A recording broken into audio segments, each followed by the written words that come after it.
안녕하십니까, 솔로몬입니다. 오늘은 저희 솔로몬이 운영하는 블로그에 개정된 양육비 산정 기준표가 있죠. 그 기준표로 적정한 양육비를 산정하는 법에 대해서 글을 써드렸습니다. 해당 글을 간략하게 설명을 드리도록 하겠습니다. 이번에 개정된 양육비 산정 기준표는 2022년 3월 1일부터 적용이 됩니다. 그래서 전에 적용되어던 양육비 산정 기준표에 비해서 전체적으로 양육비가 조금 증액됐습니다. 많이는 아니고 조금 증액됐고, 부부 합산소득이죠. 요 가로축이 그 부부 합산소득에서 옛날에는 900만원 이상이라고 되어 있었는데 지금은 그 구간이 3개로 나뉘었다. 그리고 요 세로축이 자녀의 만나이죠. 만나이인데 옛날에는 6세부터 11세로 요 구간이 한 구간으로 되어 있었습니다. 그런데 이번에는 그 나이가 좀 세분화되었다라는 특징이 있습니다. 그리고 아시다시피 이 양육비 산정기준표상의 양육비는 자녀가 2명인 가정 기준입니다. 그래서 예를 들어 보면 부부 합산소득이 450이다. 그리고 2명의 자녀 중에서 1명이 4살이다. 그러면 450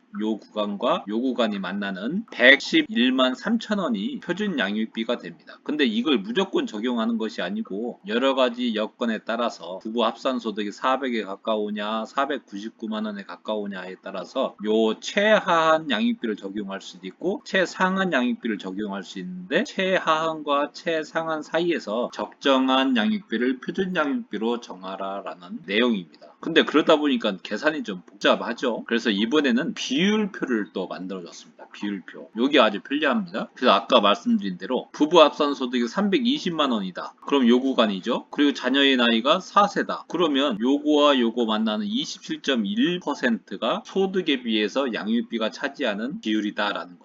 그래서 정리를 해보면 부부 합산소득이 320만원이고 자녀 나이가 4세인 경우에 27.1%로 돼 있으니까 320만원에다가 27.1%를 곱하면 86만 7,200원이 나오죠.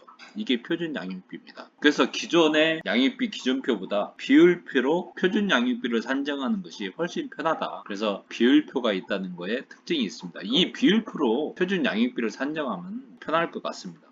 자, 그러면 그렇게 정한 표준 양육비가 지급해야 될 양육비로 확정이 되느냐? 아니다 라는 겁니다. 아니고요. 일정한 사유가 있으면 가산하거나 감산해야 되는데 구체적으로 거주지역 도시다. 그러면 표준 양육비에서 7.9%를 가산합니다. 농어촌이다. 그러면 16.5%를 감산. 그리고 자녀가 1명이다. 그러면 0.53%를 가산. 3명 이상이다. 그러면 27.7%를 감산하죠. 그리고 고액의 치료비가 필요하다. 그러면 가산. 그리고 통상의 교육비를 초과하는 고액의 치료비를 지출하기로 합의했다. 부부간에. 그리고 합의가 없다고 하더라도 그 교육을 시키는 것이 자녀의 적성이나 재능 등에 비추어서 꼭 필요하다. 그러면 가산. 또 부부의 재산 상황에 따라서 가산하거나 감산해라. 부자다 그러면 가산. 가난하다 감산.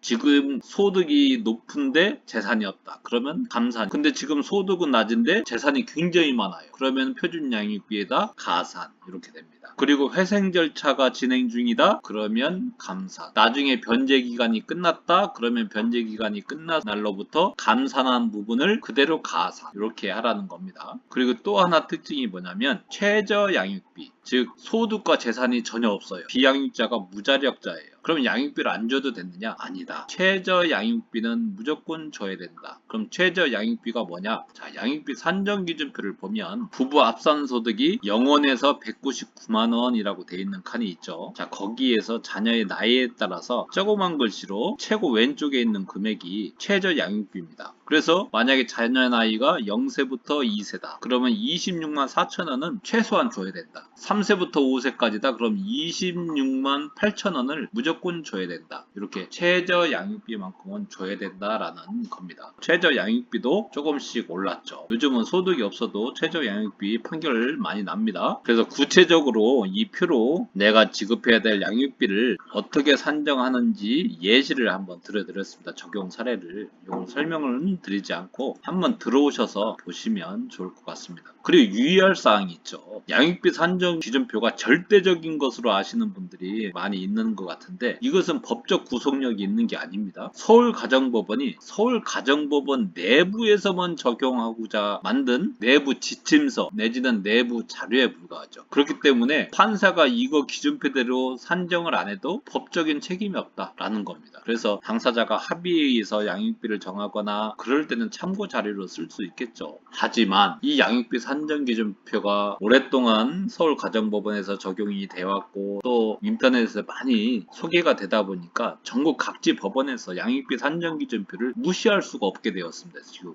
그래서 지금은 많이들 적용을 한다라고 아시면 될 것 같습니다. 이렇게 간단하게 설명을 드렸고요. 오늘 말씀은 여기까지 마치기로 하고 다음 시간에 또 좋은 정보를 가지고 여러분 또 찾아뵙도록 하겠습니다. 감사합니다.